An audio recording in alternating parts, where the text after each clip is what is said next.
All right, guys, welcome back to the playoff edition of Nick's. We'll go pick 'em because it's not really picks. Yeah. But Nick's pick 'em. After the regular season, Mills wins the regular season 130. Bobby in second with 118, and I wrapped up the end in 107. All of us did a lot better than what the average was last year. So Yes, we're yeah, much improving. better. Yeah. We're improving as a podcast. Next year, the segment will now be named by Andrew, Yes, it will. so he'll have to think of Get that. ready. I already got the name picked out. Oh, so. drum roll. Well, no, not now. Yeah, no, I'm not going to announce Oh, it okay, now. I thought- But I already comes have the out name picked That out. comes out right before we go on. All right, fine. I accidentally need my mic, so sorry if it made a weird noise. It's okay. That's okay. My We'll forgive apologies. you. All right, so Yeah, so this is Bobby's idea. For it's the really like playoffs. Super Bowl picks. So we get 13 points, and if you use that point, it's gone. So there's 13 games. So if you use 13, that's your most confident one. You're gonna want to put that on the one you feel most confident with, and whoever gets the most points at the end of it will win. But this has no effect on the regular season. No, it doesn't. This is just This is just for fun. thing. Yeah, it's a little fun Super Bowl pick 'em. It'll be fun. Well, this is more like a confidence pick 'em. Yeah, really. How about Yeah, confident. not whoever wins, but whoever finishes in last place has to buy food for draft night. Fair deal. Sure. I like that deal. That's fair. all right. Fair I deal. mean, yeah, we're not going to go crazy, but Steak and lobster. Yeah, no, someone that's say fair. I like. Gibson Steakhouse, rent out the whole room. That person's paying $1,000. Yeah. Yeah, no, that's fair. That's a fun little wager we'll do. But yeah, so basically confidence picks. Yeah, With the confidence spread though. Not just who Yeah, you with think the wins spread. the matchup. Okay, It's yeah. the spread, So which adds an extra layer to it Yeah. that I personally am not the biggest fan of. I'm gonna voice that now. So well, no one really cares. I know no one really cares. I'm just voicing it now to voice it now. I'm Okay. putting that out there. True. But it is what it is. You know, I only won the regular season and then we have to do it this way. Yeah, but this is my year. Yeah, This I is know. next I year's get it, segment. Nick. I'm Yeah. being Next year, it's yours. Next year, you want to think of your own rules? You do that. I'm being a little stinker. All right, Yeah. Let's move on. Let's get Yeah, into this that's what first we're trying to do, matchup. but you keep bringing it up. Okay, All right, first. I'll bring it up again. if you First want. day AFC wildcard games. Fifth seeded Chargers versus the fourth seeded Jaguars. Chargers are favored by 2.5. I'm gonna put 3 points on the Jaguars covering. That's I fair. talked about it in our episode. I think the Jaguars are one of the teams I do not want to play just because they had such a good end of their season. And I mean, T Law's the guy. He was not the guy a year and a half ago, but all of a sudden now he's the guy. He's the guy now. He's that guy. He pal. deserved to be He's number that one guy. overall. He's that guy. I'm throwing 6 on the Chargers here. I'm going 10 on the Chargers. I'm very confident in this. I need Nick to be right now. I think This is all about I think beating the Chargers can pull this off. They have a good team. Hopefully, Mike Williams plays. Yeah, he is questionable. He'll He be is a game time questionable. decision. He has Well- not practiced. It's not like you want the Jaguars to win. You still want them to win because you still have your 10 for a later game. Yeah, So exactly. you That's- want, you want to pick all of yours right because then everyone's going to keep Yeah, the no, same you're amount right. of You're right. points. You're right. You're right. That's don't, true. Don't That's root true. for the Jags because then you're out 6 points. All right, moving to the next game. 6-seeded Ravens at the number 3 Bengals. No controversy with any coin flips. Don't have to worry about that. Bengals are favored by 9.5. Lamar has still not practiced this week. Most likely out for this week. He's kind of already said he's not going to play. So I'm putting 10 on the Bengals. That's You're fair. not going to rest Fair. your guys, and even if they do, I'm still confident they're going to put up 21 points before those guys get rest.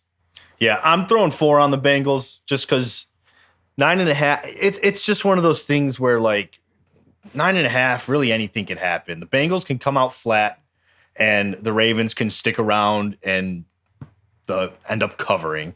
Yeah. And it's just one of those things like the Tyler Huntley Ravens, while they have not really been a winning team, you don't really know how they're going to perform until you see it in action. So I just have a weird feeling that this game might end up being closer than it is. However, I'm still taking the Bengals to cover. I'm just not 10 points confident, only 4 points confident. Yes, I 4. am putting 5 on the Bengals.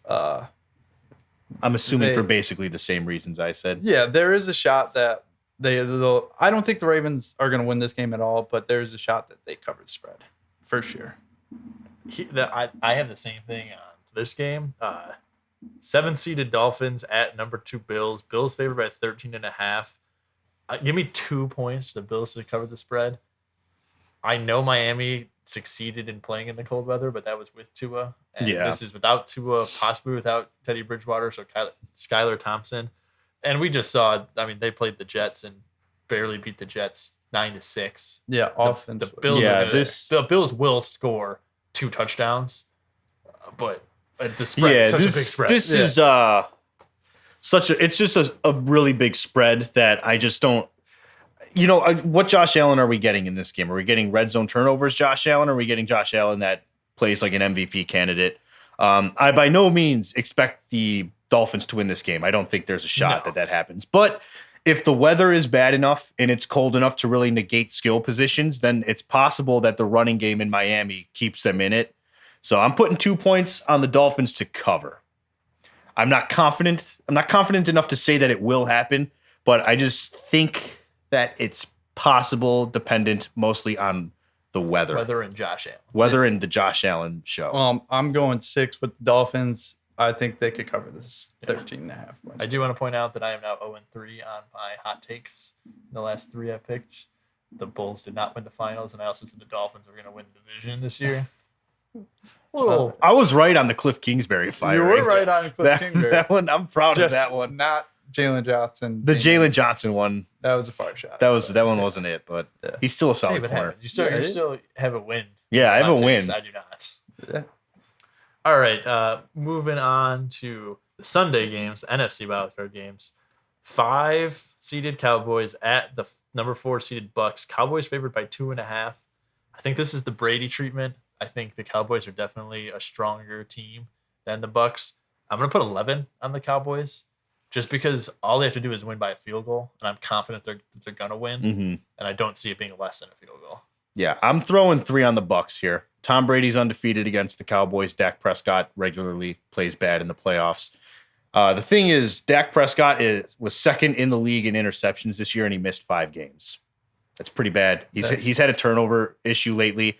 And we talked about it in our episode this week, where all you have to do is get there, and it's Brady who's been there. And am I really going to count him out? No, but I just feel like this is a trap game for the Cowboys because it's the Cowboys, and they just always seem to come up short. So I'm throwing 3 on the Bucks. It's a valid point, but Cowboys offense at times have looked very well. So I'm going 9 on the Cowboys. Bucks, although they are in it, they have had a really rough road to get there, and they just don't look like the Bucks from last year. So, They do not look like that at all. I just feel confident with the Cowboys That's fair. covering this. That's fair. Next game, number 6 Giants at number 3 Vikings. Vikings favored by 3. Give me the Vikings with 6. I am middle of the road on this one. I'm not too confident in the Vikings because if the Vikings go down 33-0 to the Giants, they will not come back. But I've also seen the Vikings play just lights out offensively and defensively. So it's I'm gonna take. I know it's not an afternoon game. This is a 3:30 game on Sunday, so it's a risk you're getting. You don't know what Kirk Cousins you're gonna get. But I'm gonna put 9 points on the Vikings. I've been a believer in them all season. I know a lot of people like around the NFL have been calling them frauds, but I just think that they're more legitimate than people are willing to admit they are. So I'm going to take them 3-point spread. I feel like they'll cover that, and I'm in. Yep, 9 points on them. I'm in. 8 points on the Vikings.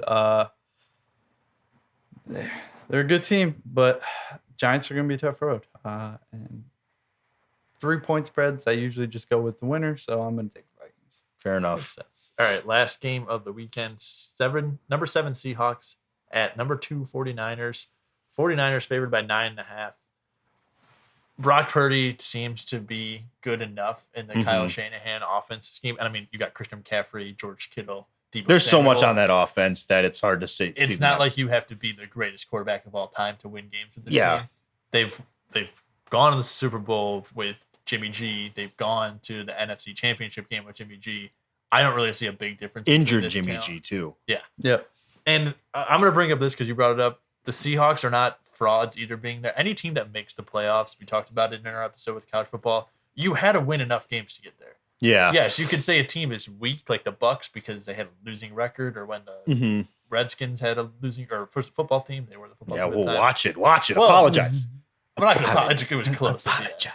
But if you make it to the playoffs, and we've always talked about any given Sunday, so you're making it to the game you can play, there's no frauds. It's just there should be stronger teams and weaker teams. That's a big Yeah. And to me, the Seahawks are one of those weaker teams because Geno Smith started to come back down to earth. It's the playoffs, and you're playing in the Bay with Kyle Shanahan, who I think still has the sourest taste in his mouth from the 28-3 debacle. But Yeah, I'm gonna throw 8 on the 49ers here. Like you said, Nick, they obviously haven't felt the loss of Jimmy G or Trey Lance with Brock Purdy. I mean, they had a close call with the Raiders at one point, but really, their offense has still been firing. Their defense is still legit. I think this is the most complete roster in the NFL, the 49ers, personally.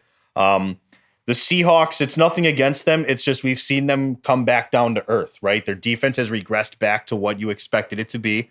You know, it's a lot of unproven stuff. They've had some standout guys and everything, but the defense is coming back down to earth. Geno Smith, while he did just break Russell Wilson's single season passing record for the Seahawks, insane. which is wild to think about. So congrats to him on that. But overall, just the team has not been what they were when they started the season, like 5-1 or whatever it was. They've come back down, and I think this is the matchup where the 49ers are going to just kind of kick it to them. And I expect this to, honestly, I think this might be the most lopsided win of the weekend here. So I'm taking 8 points on the 49ers. Yeah, I'm riding with the 49ers. I'm putting 7 on it. For the Seahawks, by no means is this a bad year at all. This is a very successful year, especially you're getting a top 10 pick for Russell Wilson. Geno Smith breaks his passing yards record. It's crazy to think about. And you know what? For them to be here, it's really cool, but I don't know if they can pull this off. So I'm pretty confident the 49ers are going to cover this. Yep. So that's Fair all enough. the games this week, and then the points that we have used. I have 43 possible points left after this week. Bobby has 46 points left after this week, and Andrew has 59 points left after this week. It's the tortoise in the hare. If I'm going to say tortoise in the hare, Mills, you have one pick that's off from the rest of us. I have 2. I picked the Jaguars and the Bills. So really, between you and Bobby, it's very close. I mean, it's all really close for all of us because most of us picked the same game. So it's just there's going to be a small discrepancy, but you have the most points remaining left. So that's what's up. Tortoise in the hare. It's all about the tortoise in the hare. I usually fall apart towards the back end of it. So to be entirely honest with you both, I expect to lose this. I just have a weird feeling that I'm going to be terrible at this. So well, I think it's getting weird to the end because, like, let's say the Jags just make a run and they just run all the way to the playoffs, and then Jags versus 49ers. Like, really, to me, that's in the Super Bowl, it's a 13-point confidence in the 49ers. Right. In that situation. But if you use all the points, and all you have is 1 point left, and I'm up 10 going into the last thing, and you guys have 13 points left, like, it just come down to anything. Like, yeah. true. Let's see how this goes. But we'll see. Thanks for tuning in, guys. And let us know what you think of it. Yeah. Let us know if you think this you is. guys want to get in on it next year. We'll create like a big. Yeah, we can create our own confidence pick'em thing if we wanted to. Yeah. But thanks for listening, guys. We will talk to you next week. Tune into our episode of this week as well. Thank you. See ya. See ya.